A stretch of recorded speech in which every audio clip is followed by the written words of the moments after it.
In our upcoming page 36, we're going to discuss many phases of Eruv. Here are some. One is called Breira, and Breira, you see this concept in many places in the Shas, in the Talmud. What Breira is all about? Breira, in general, meaning an option.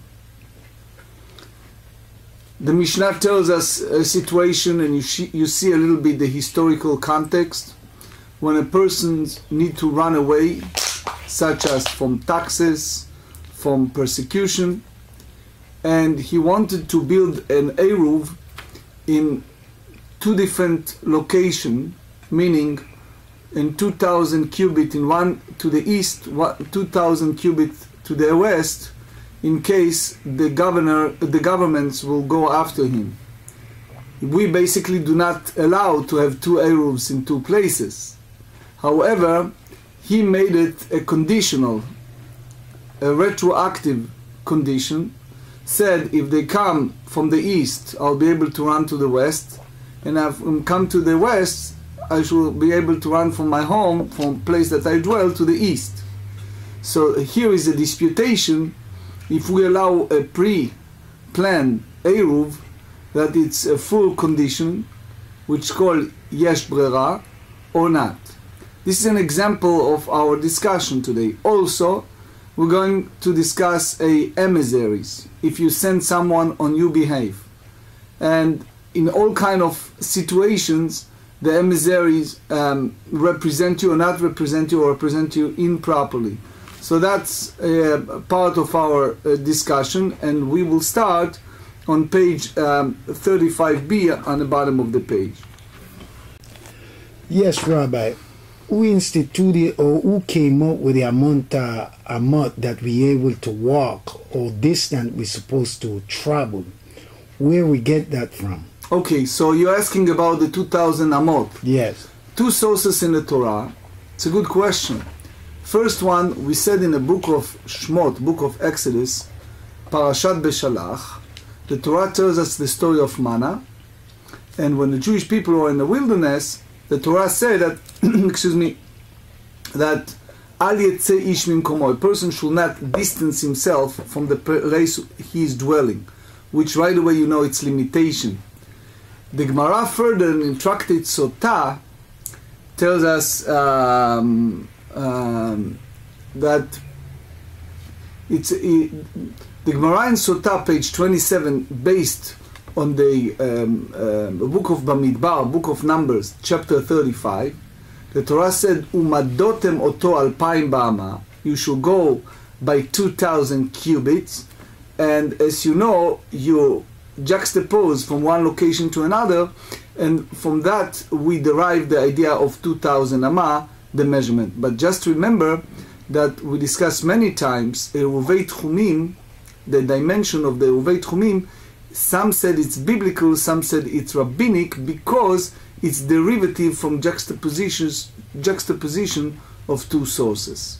So the question I have is, if you build an Eruv Tchumim to essentially be able to travel more than 2,000 amot on Shabbat, so you place the Eruv and then you can travel up to another 2,000 amot from that.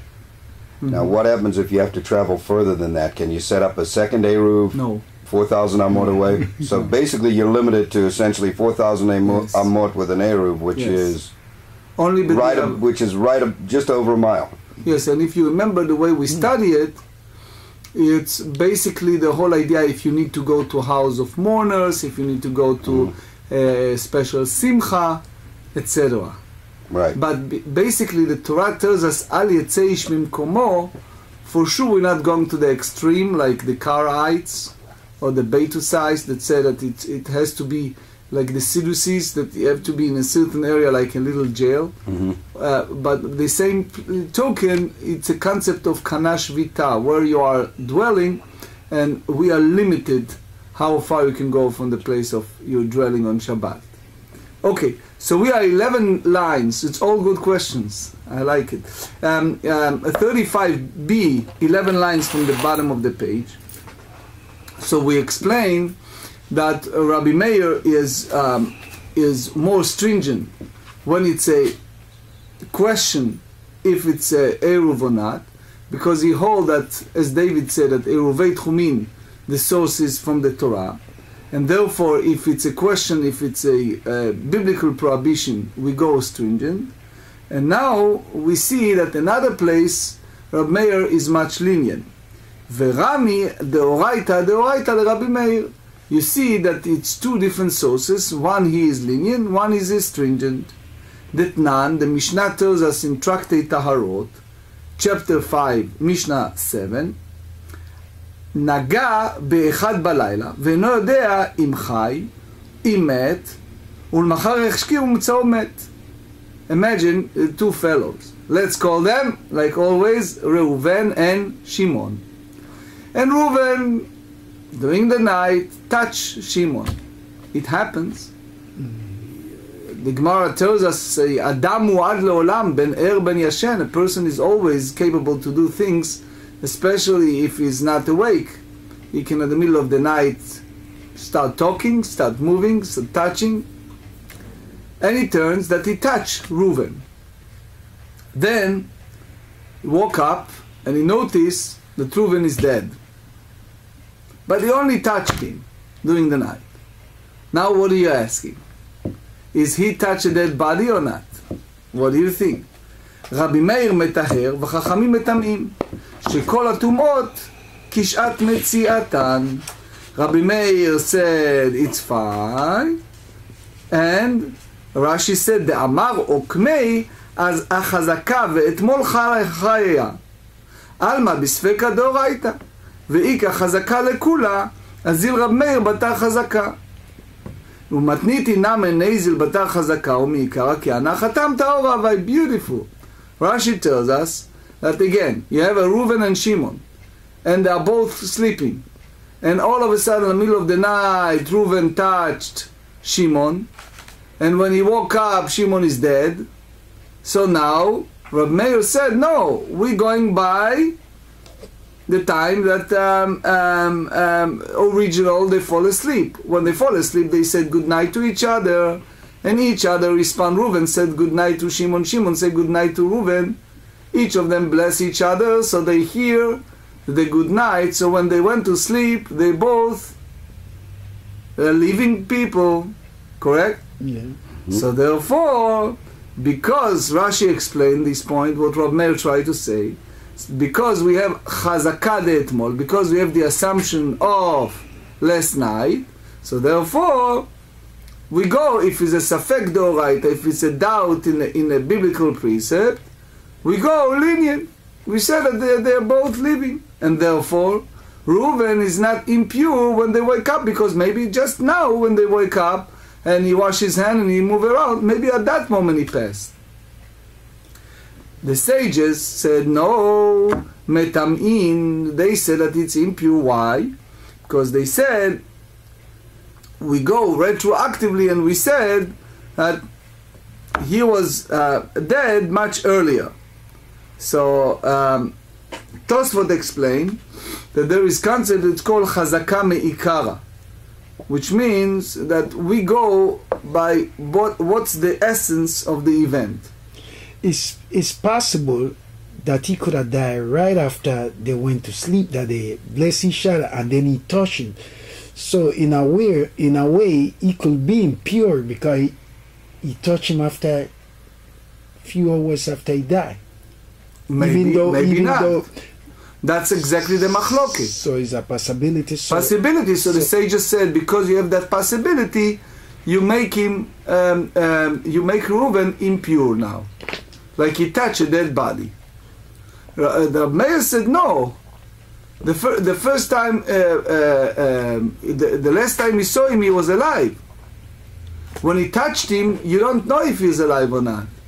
So you can go by the original plan, and the original plan was when he said good night and they are both living. I think, so, but the point he's making, which I kind of agree with, and this is where I would... Who are Meir or Chachamim? That Gilbert is making, is that if he touched him and he was actually dead, I mean, he is tamei. The person is tamei. That's what the sages without knowing it. You see what I'm saying? And if he didn't know it, right. So that's why it would seem that the logical thing would be to consider him tamei, so that he goes through the purification process, so that he just, even if he was not tamei, it doesn't hurt to go through the process. Tosfot call it chazaka meikara. What you guys saying, it's what Tosfot said. Right. That basically what happened here is the sages hold that since there is an assumption and possibility, we go that direction. But why it's connected to us? Because here in the Mishnah, we talk about someone who take the truma and he mix the truma, in other words, and then the truma become impure. So now we said, in that case, Rabbi Meir said that the Eruv, it's not valid. Why? Because maybe the truma was impure. So the question is, why Rabbi Meir, in the case of Eruv, do not put chazaka betara, that it has to, that most probably it was pure?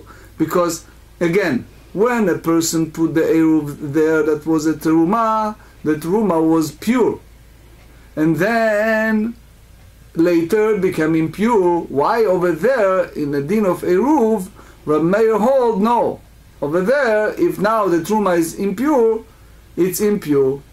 Why not? So the Gemara responds, Amar Rabbi Yirmiyah, Mishnatenu shaya alea sheretz kol ben hashmashot. Here we speak about what?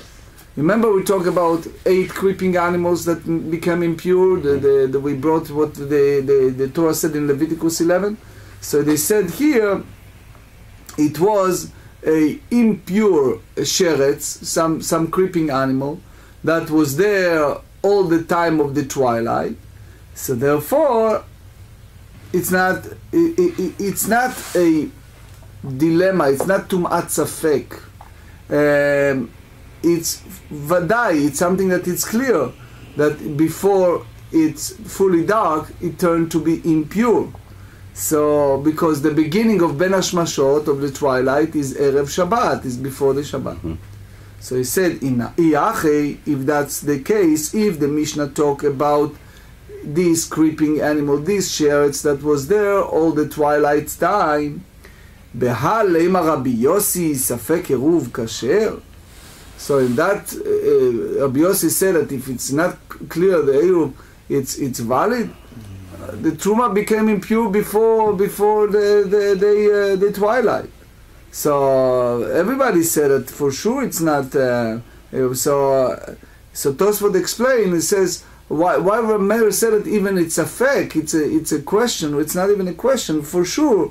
It's not Eruv because before it's dark it become impure. So it's better. Tosfot said that here.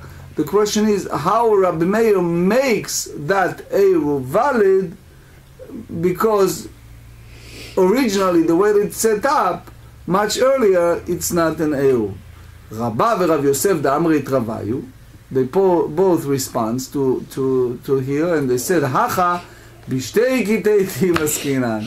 Achat omer bod yom nitmea, achat omer mishecha shecha. Oh, you have 2 group of witnesses. 2 people come and said that this teruma before the sunset become impure. Another 2 people came and said, no, it happened later. So, look, the Rashba explained to us something very beautiful. He says, what agreeable among the 2 group, the 2 of the witnesses? Both agree that it's become impure at the twilight. The only question left between the 2 groups is if it happens totally before the fully twilight or right after that. So that's the idea what from Yirmiyah said at Ben Hashmashot. So here is the big question. Because Rabbi Meir in Eruv, he's not going after the Chazakah, because this one group that it's called in Ivrit Mafki'ah me'achazakah. One group said that it's not clear, and basically it's called besafek deoraita olchim achar chazaka. If it's a question of the Torah law and we are in debate, we go by the chazaka, meaning the way that things basically handle. So Rashi explained that all together, Rabbi Yossi and Rabbi Meir Mishnah. Let's read the Rashi. It's crucial Rashi. Rashi, we have 5 lines from the bottom of the page. I'll go slowly because it's a very important Rashi. Achat omeret miba'od yom. This one group come and said that it happens before the fully sunset. ובהפליג רבי יוסי או כתרי לבהדי תרי ואו כתרומה חזקה כמייתה וכי אנחה תאורה אבי. So he said, wait a second. The first group, in other words, the first 2 witnesses, let's call them for the sake of understanding group A. The group A said that original kamaita, when they come, it was fine. The truma was pure, okay? And then he said, V'chi ancha Torah avai. So according to Rabbi Yossi, he fulfilled the obligation of Eruv. Why? Because Kat A, Group A said, what? That when he put the Eruv, was fine. Clear? Rabbi Meir Savar, Rabbi Meir Hol, Kevan de'ika kat de mafkalei mechazkei. Because they said that the chezkat kashrut, that the validity of that truma, it's pak'a, it's no longer applicable. So he said, besfeika deoraita lo azlinu batar chazaka. If it's a biblical question, we not go by the way that it's usually handled. Hitbatla chazaka. It's not anymore the chazaka. אבל בנוגע באחד בלילה, if someone touch his fellow at night, דאין כת מוציאו מחזקתו, the other group cannot pull him out from the chazaka, which is the assumption that both of them said good night to each other. מוקמינן לכל הלילה בחזקתו, which means we have the assumption according to that view that you have chazaka kodemet, that you have the original chazaka, that both of them are living. Ubatar shat metziato lo azlina lemeimar hashto udemayet. And now it's not clear. It's not. We can't say it definite that now he passed. It's very difficult to determine the exact moment of passing. Okay. So now we turn to 36. Rava Amar Hatam Trei Chazakei Lekula. He says over there, with regard to touching a person who is later found dead, there are true presumptions supporting leniencies. Why it's two supposing? Because one, it's that we have an assumption that that he was living, he just passed a moment ago, and therefore the fellow who touched him is not becoming impure. That's one chazakah. It's called chazakat hamet. We go by the Shimon, by the one who passed. The second one, it's called chazakat hanogea, that we have the assumption that Reuven, who touched Shimon, that he was pure and he didn't become impure by touching. So for example, in that sense, if we go by the fellow that touched, okay, so think together with me. Let's say Shimon passed at 3 in the morning. They say good night to each other at 10 at night. Reuven touched him at 12:30. Okay, so if he touched him at 12:30, it's not only to say that 10 at night they say good night to each other. It's even at that time, when he touched him, it was period before his passing. So therefore, even the place that you have two witnesses that dispute each other, Rabbi Meir hold that because in the Chezkat Met, that when it's come to a death, to totally determination of someone as a corpse, you have the Chazakah, you have the presumption that the person is living as long as you don't have other proof. So therefore, you cannot make the other fellow impure either because of the dead or because of the living. Okay?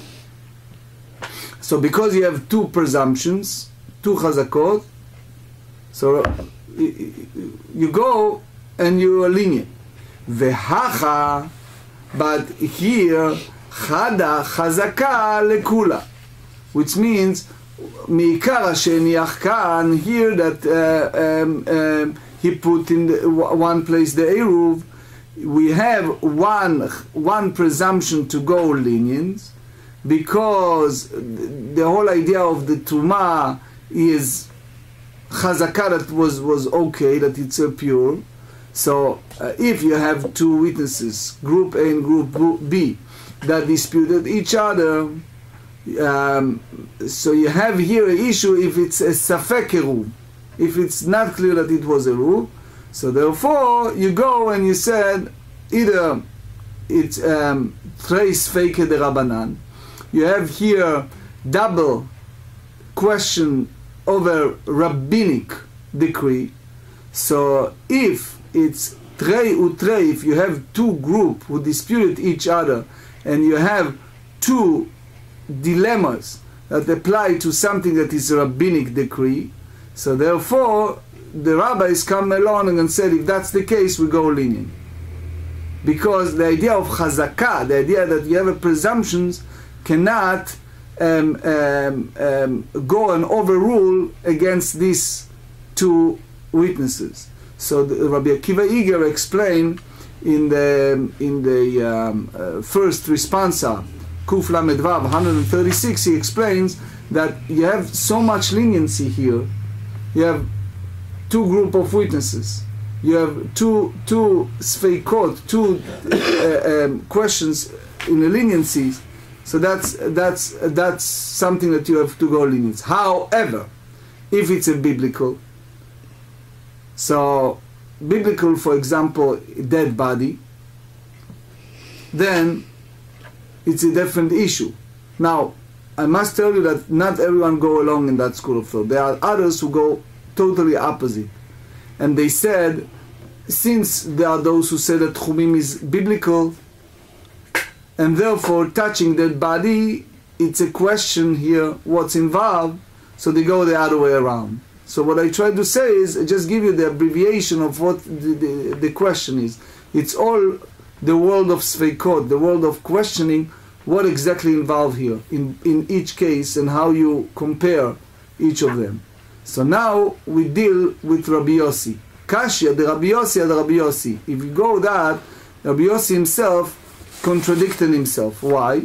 Because we study in a tractate Mikveot that if you have a tameh, that someone who impure, he went yarad v'taval, he went and he dug himself in a mikveh.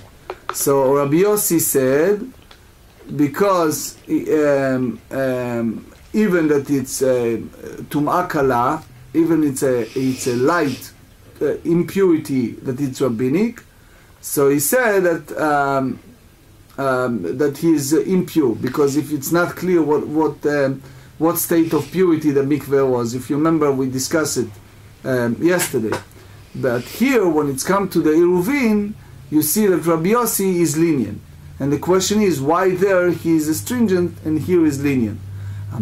So, if it's Rabbanan Be'alma, Rabbi Yossi all of a sudden he's stringent. And the whole idea of ducking in a mikveh, in that sense, it's a rabbinic. So Amar Avuna Bachinana, he explains, Shane Tum'ah, O'il v'yesh la ikar min Torah. He said that the impurity has the basis in the Torah. So, meaning that they have a base in the Torah, that Rabbi Yossi is stringent. Why? Because what happened in the human tendencies, that if you open the door and you said, I'm lenient here, I'm lenient there, sometimes people take it in the wrong way and start belittle, some denigrate the value of the Torah. So therefore he wants to put the boundaries. So there, if it's come to the Eruv, so he go lenient. But here, because there is an origination of impurity from the Torah, so it goes differently. But again, I'll just give you the abbreviation. There is much more that Rabbi Akiva Eger dealt with that, and Ritva, etc. So now they ask, Shabbat namei d'oraitai. we also said that Chum Shabbat is biblical. And Rashi tells us here that Rabbi Yossi holds that the whole idea of Tchumin, it's biblical, the way that Rabbi Meir holds too. So again, the Ritva said, we go back to our discussion, if Tchumin, the dimension is the biblical or rabbinic. Kasava Rabbi Yossi Tchumin deraban. You remember what you asked me? I think it was you, David.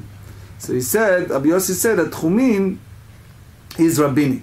So even the rabbis decree, when it's come to ritual impurity, to be stringent in order for people not to belittle the law of impurity, that it's original biblical, but if it's the safek tchumin, if it's the question of the dimensions, so the sages come and say that the original idea of doing work on Shabbat is biblical.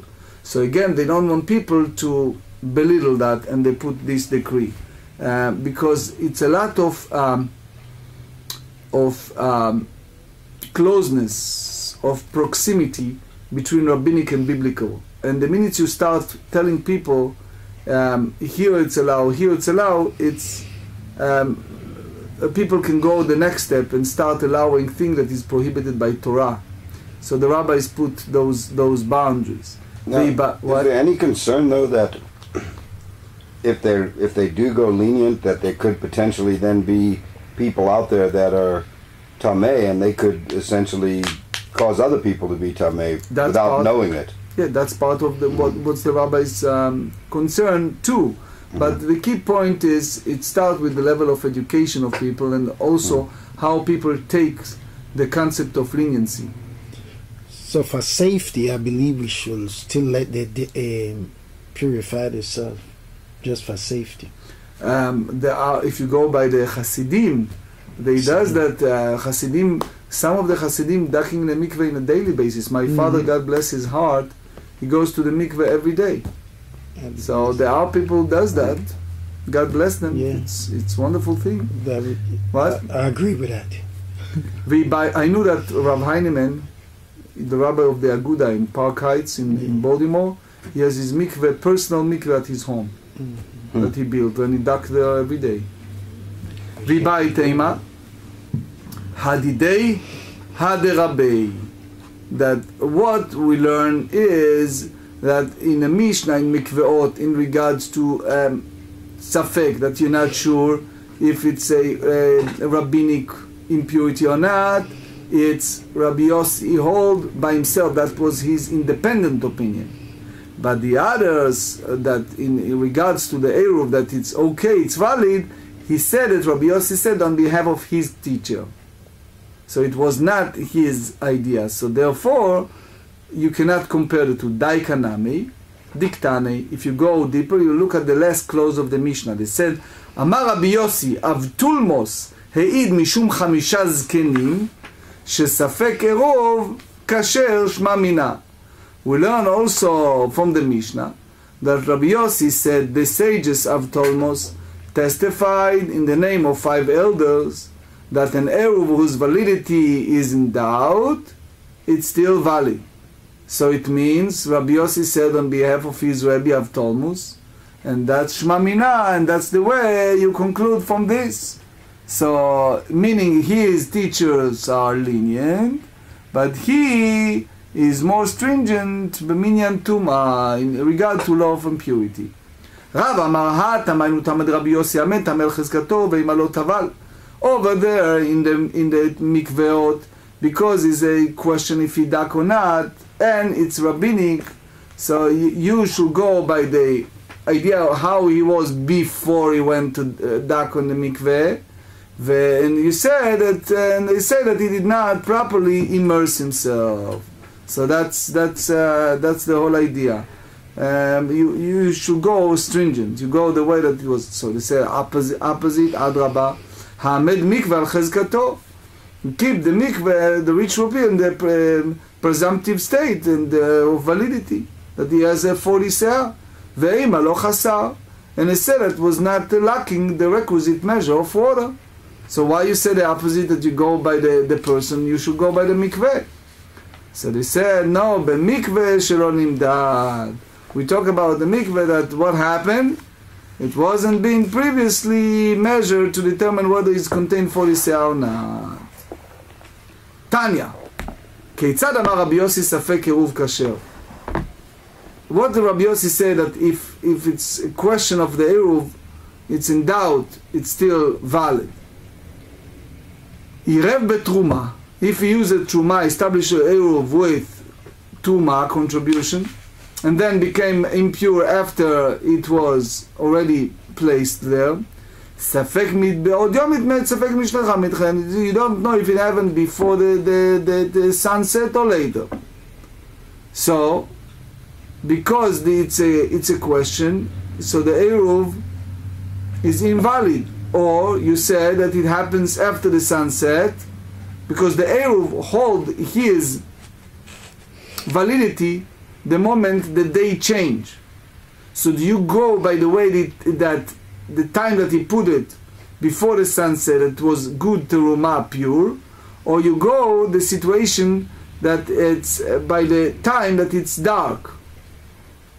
So they said, v'chen beperot, the same story applied to tevel. You remember we said that if you have a produce before you take a tithe, it's considering tevel. So you cannot use it for the Eruv. You remember we said it in 31? So what happened is, if he take a tithe after he put it in the place of the Eruv, ספק מבעוד יום נתקנו, ספק משכה לשכה נתקנו. You don't know the doubt whether it was rendered fit while it's still day, before the Shabbat, or it's only after the nightfall. So what you say? So זהו ספק עירוב. That this is an example of the Eruv that was validity is in doubt. That Rabbi Yossi said kasher, that he said it's valid, and the Eruv is considering an Eruv. So Rashi explained in the first case that we have the assumption that it was the Tebuma pure before its sunset, but in the second one you may say that it was Tevel because it wasn't tied, and therefore it's not considering originally an Eruv. אבל רק בתרומה, ספק תורה, ספק טמאה. But if you use a תרומה that it's not clear if it's pure or not, וכן בפירות ספק נתקנו, ספק נתקנו, אין זה ספק עירוב כשר. Which means, if you don't know, so it's said that Rabbi Yossi said this is not the case of Eruv whose validity is in doubt, and therefore Rabbi Yossi said that it is valid. Which means that in that sense, you cannot be lenient when it's a rabbinic and its leniency, because a person have the chazakah that it's not an Eruv. So why we said earlier that it's valid? Because it was some type of chezkat Torah, that the truma still hold some level of purity against the chezkah of the dimension of his house. So therefore, because it's a question, there are those who go leniency. Now the Noda Rabbi Yehuda in Kuf Mem Aleph, he dealt with that. You have a lot of question of comparing these two, but again, just to understand the basic, we go by the way that Rashi here explained. Mashnat truma, דאמר עמד תרומה על חזקתה, ואם התורה היא פירות נמי עמד טבע על חזקתו, והמה לא נתקנו. What is the difference about truma, that you say that keep the truma in its presumption state of ritual impurity, and say that it was still pure if one answered on Shabbat, versus the untied produce, which is tevel, which is also said keep the untied produce and its presumption state, and say that it was not tied, and thereby render the prior of the onset on Shabbat. So he said, לא תימא ספק מבעוד יום נתקנו, אלא אימא ספק מבעוד יום נדמעו, ספק מחשיכה נדמעו. You have to go, and you said that there is a doubt whether it was rendered feet while it was still day, which means before the Shabbat. What you should say is, it was doubt whether regular produce became mixed with untied produce while it's still day, and what it become mixed only after nightfall. So we use this type of food to build an eruv, but when you have the situation that the tevel was mixed with other food, so the whole mixture, we prohibited everything, and therefore you go, you keep the produce in its presumptuous state, and it said that it was not mixed with tevel during the day, and therefore you said that the eruv, it's considering an eruv. בהר רב שמואל בר יצחק מרב הונא היו לפניו שתי כיכרות. If you have two loaves of teruma before him, אחת מאה ואחת תורה, one it's a ritually pure and one not. So if it's ritually impure, you cannot eat it, even the Kohanim, and therefore you cannot use it eruv because no one can use it. And one allowed to eat by Kohanim, but you don't. So you don't know which one is what. They look the same. Ve'amar, the owner of the eruv said to his emissary that go on his behalf, "Ervu li b'Torah b'kol makom shehi." To use the pure loaf, whatever it is. Mao. But they don't know, right? Which one what?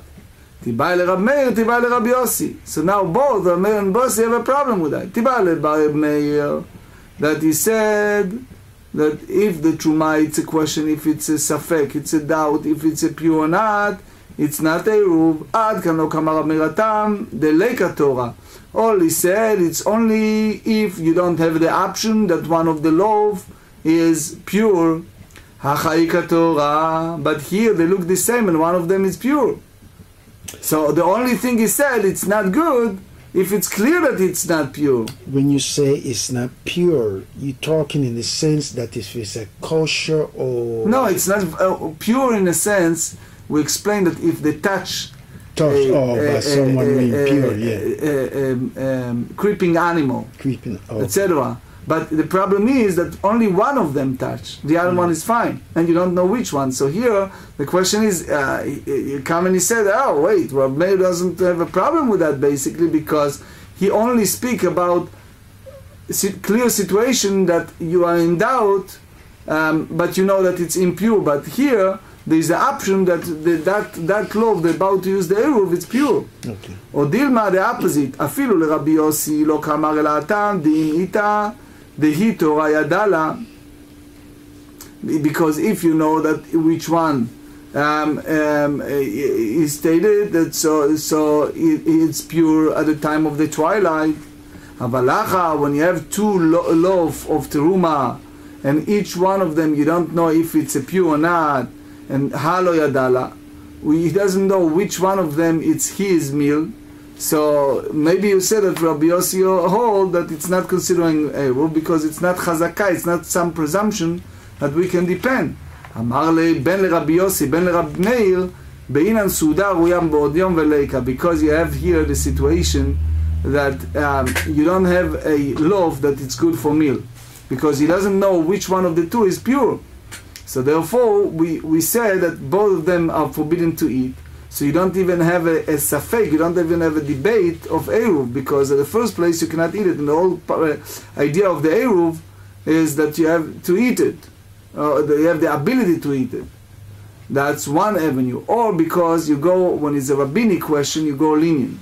So therefore, you can say that either you go by Rabbi Yossi that said it's a rabbinic and you go lenient, and therefore it's fine, it's valid, or you go the other way around, that because of this debate, because of this predicament, you go the other way around. If someone said on Friday, Kikar zo hayom chol ulmachar kodesh, He said, he pointed and he said, you see, this loaf shall remain unconsecrated today, and tomorrow, which is the Shabbat, it shall be consecrated. And then he said, Ve'amar irvu li bezeh. And he said to them, establish an eruv for me with this loaf. What's the halacha now? Is that considered an eruv or not? So when the time of the twilight, it's no longer the consecration of that loaf, and it's a eruv, or you said no, only when the sun set, and sunset it's already consecrated, and if it's a consecrated, you cannot make an eruv with a consecrated produce. Amar lei en eruv o eruv. Rav Nachman said that it's not an eruv. Why? So Rava asked, Hayom kodesh ul machal chol. So why you say that today is consecrated and tomorrow it shall be unconsecrated, which means it should be redeemed with money that I have in my house. So therefore you can use it. So Amar lei en eruv o eruv. So he said no. So he said Maishna. Why you have we differentiate between the two? Amar lei, he answered and he said, Leichi teikol alei kora de milcha. After it's like saying, after you bring me 30 se'ah of salt, I explain to you what's the difference. It's like joking around that sometimes they have. That's one way. Rashi said it's also like saying, even you eat this large amount of salt, you still you cannot compare the two. Hayom chol u'machal chodesh. If you say that today it's a unconsecrated and tomorrow it will be concentrated, so misfeika lo nachta lekdusha, we not assume that because of that, out of doubt, the sanctity has desecrated upon the loaf. Hayom kodesh u'machal chol. But today the loaf shall be consecrated, tomorrow it shall be unconsecrated. We do not assume Sfeika lo paka lekdushata minei. The out of doubt of the loaf sanctity has departed from it, and therefore the loaf remains in its presumptive state of consecration for the duration of the twilight period, and therefore the eruv is not valid. Nana tam, we learn in the Mishnah in Tevul Yom, chapter 4, Lagin Tevul Yom, if one feel the flax. That was immersed during the day, it's called Tevul Yom. That's basically made out of wood, that he did it on a Friday. Shemilo min achavit shel maaser, he took the first maaser and he filled it up, but it was tevel, that was not yet tied. So he didn't have the produce inside was first tied, from which the truma of the tithe has not been yet separated. V'amar arei zeh, he talked about the wine of this flock, trumat maaser lichtechshach. There will be a truma of the tithe when the night falls. So they said, dvarav kayamim, his statement takes effect.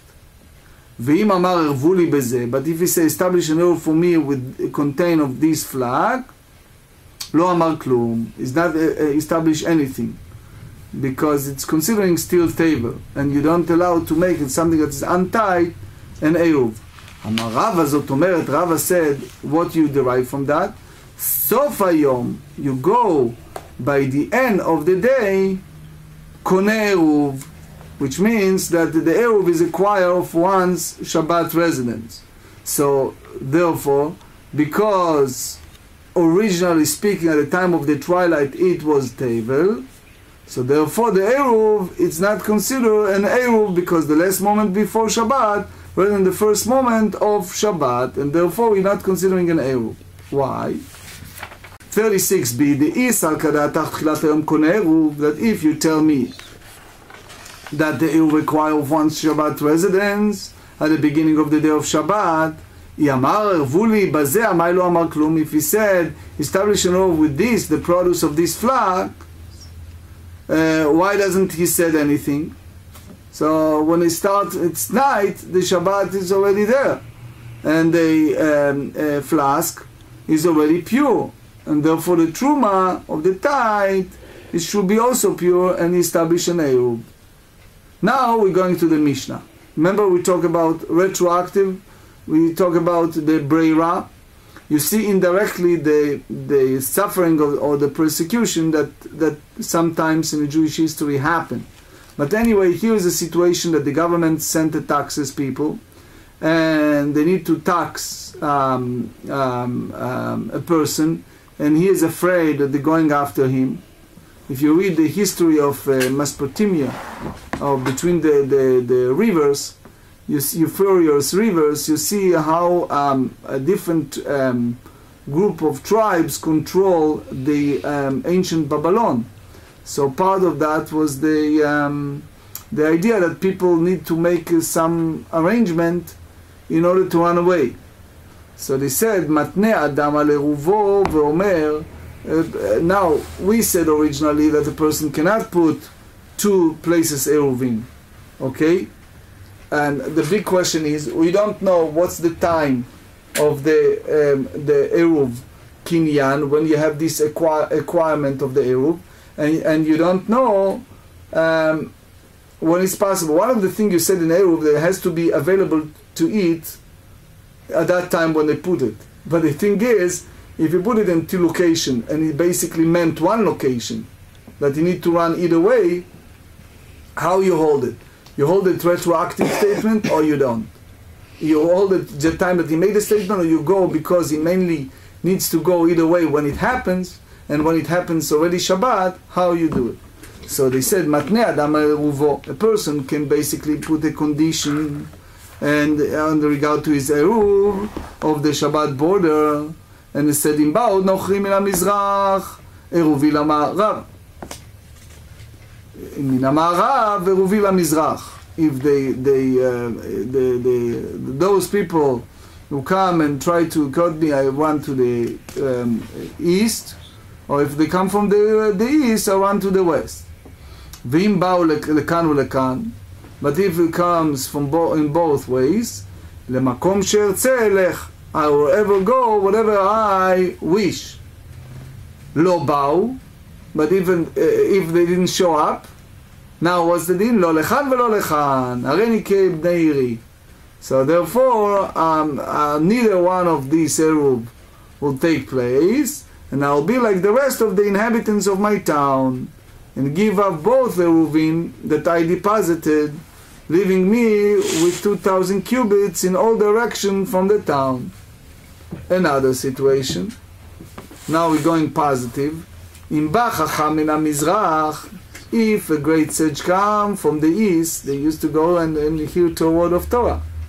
Eruvi la-mizrach, min ha-ma'arav, eruvi la-ma'arav, the opposite, the west, I'm going to the west. So I basically have 4,000 amah, the west of my house. Ba lechan u'lechan, if two sages come, one from the east, one from the west, lemakom she'ertze elech, I'll go to whatever I choose. Jews always like to pick and choose. Lo lechan velo lechan, neither one. Hareni kishav bnei Eliah, like all the other inhabitants of my city. Rabbi Yehuda omer, im haya echad mehem rabo, but if one of them was his direct teacher, holech etzel rabo, he goes always where is his rabbi.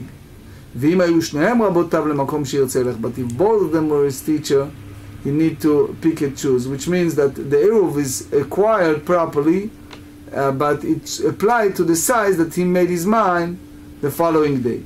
So Ki'ata Rabbi Yitzchak, Tane Ipcha Kula Matnidin, when Rabbi Yitzchak came from Eretz Israel to Babylon, he taught this Mishnah in the opposite direction, and he said, Kashya Goyim HaGoyim, Kashya Chacham HaChacham. So here he said that go the opposite way. It's a contradiction between the condition that he made the Eruv for those people that come, and the same apply from what we said, the condition that he put for the sage that come.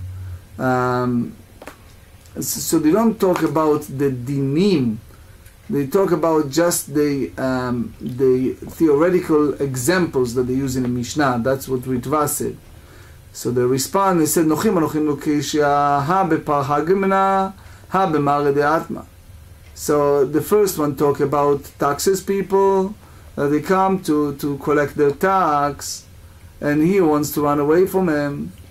The other one talk about those non-Jews that they are mayor of the city or the people in the city, and he wants to go and talk to them in regards to issue related to the municipality, to the city.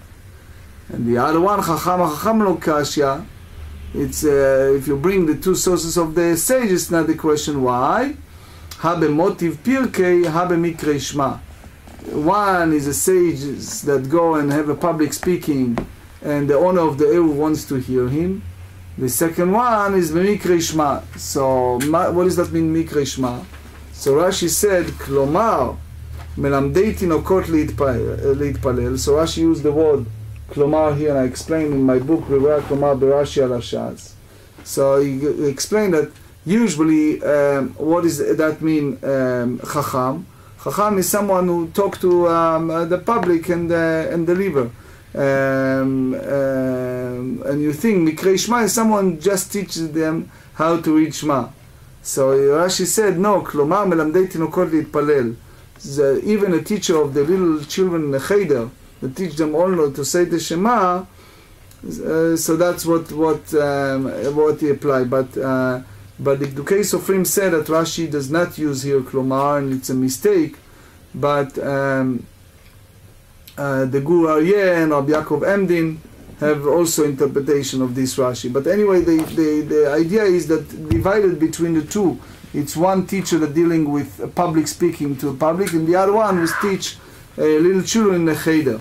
So therefore, it's a two different category in that sense. Rabbi Yehuda Omer im haya echad mehem.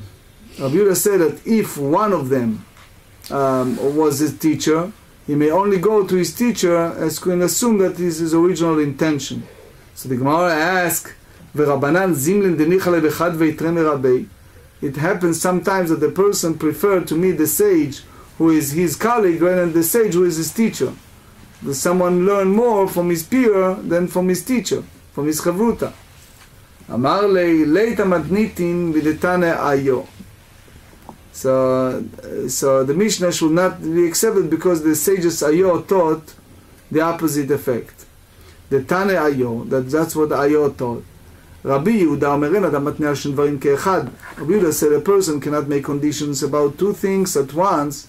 He cannot say if one sage come from the direction and the other come from the other direction, he will go whatever he wishes. אלא אם בא חכם למזרח ובוא למזרח, אם בא חכם למערב ובוא למערב, אבל כאן לכאן לא. That he said if the sage come from the east, is there over the east. If the west, is there over the west. But he may not say that if one sage come from here, which the other sage come from there, he'll go whatever he wish. Ma'ishna lekan u'lechan. What's the difference between the one and the second one? The ein brera. למזרח למערב, נעמה אין ברירה. Remember we talked about the retroactive designation? So in one place he said that Rabbi Yehuda hold that it's ein brera, that it's no retroactive designation. The other one he said, Amar Rabbi Yochanan, ukvar b'chacham. The sages already come by the twilight, but the person who established the Eruv did not yet know which side of the town the sages has come there. So therefore, at the time of the Eruv established on Shabbat, the resident is clear that which Eruv he wants, even though he himself will become aware of that later. So now, Adraba, Leika de Ayom Matnitin, the Ayo should not accept because of the Mishnah. The Gemara answer, La Sakadatach. You don't think that way. Why? Because Rabbi Yehuda did not accept the principle of retroactive designation. Remember, it's the whole idea of what condition he put in advance. That Nan, we learn in the Demai, chapter 8, Mishnah 5. Halokeach yain miben akutim. It was the Samaritans.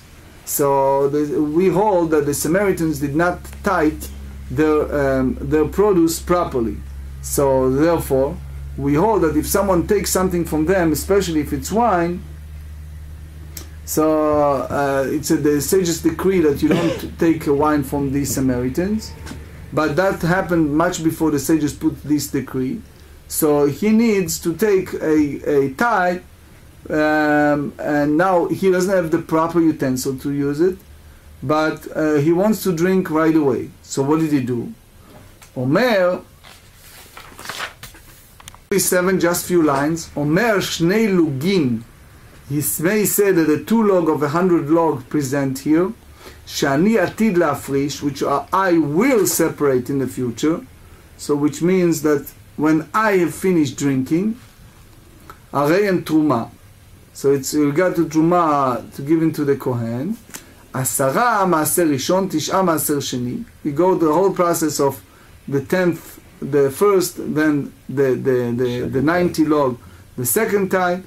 Umeichel v'shote miyad, and he right away redeems the second tithe with money, because it's have the sanctity, and he immediately drink the wine, and the wine remaining at the end will be truma and tithe. So that's the way Rabbi Meir said, Divrei Rabbi Meir, that's the way it should be done. But Rabbi Shimon Osrim, they said that they prohibited to drinking the wine in this manner. So what we derive from that? The Rabbi Yehuda reject the principle of retroactive designation, contrary to what in the Mishnah, that the opinion of Ayo. So he said, Ula amar matnitin. Ula said that the Ayo should not be accepted because it contradicts what stated in the Mishnah. Ve'ela adektanen, what we learn, Rabbi Yehuda, Rabbi Yosef, Rabbi Shimon Osrim, that all the 3 he forbids. They said, Ula zuzei kamen. Ula said that with wine it came with a pair, dealing with wine pair. So it means that he said that it's come like in pair. That he said the statement to Rabbi Meir and Rabbi Yehuda is Rabbi Yossi and Rabbi Shimon prohibit drinking the wine in this manner. Rabbi Meir, Rabbi Yehuda, Rabbi Yossi, Rabbi Shimon Osrim, which means that if you make this retroactively, if you hold that it's yesh brera, so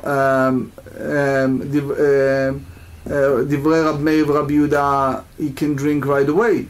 But if you go Rabbi Yosef, Rabbi Shimon, that it's not brera, that it's not a retroactive designation, so it means Rabbi Yehuda hold the same as Rabbi Meir, that it's yesh brera, and that point Rabbi Yosef and Rabbi Shimon disagree. So it means that because of that we may hold that the requirement of the Eruv, it's make retroactive presumptions.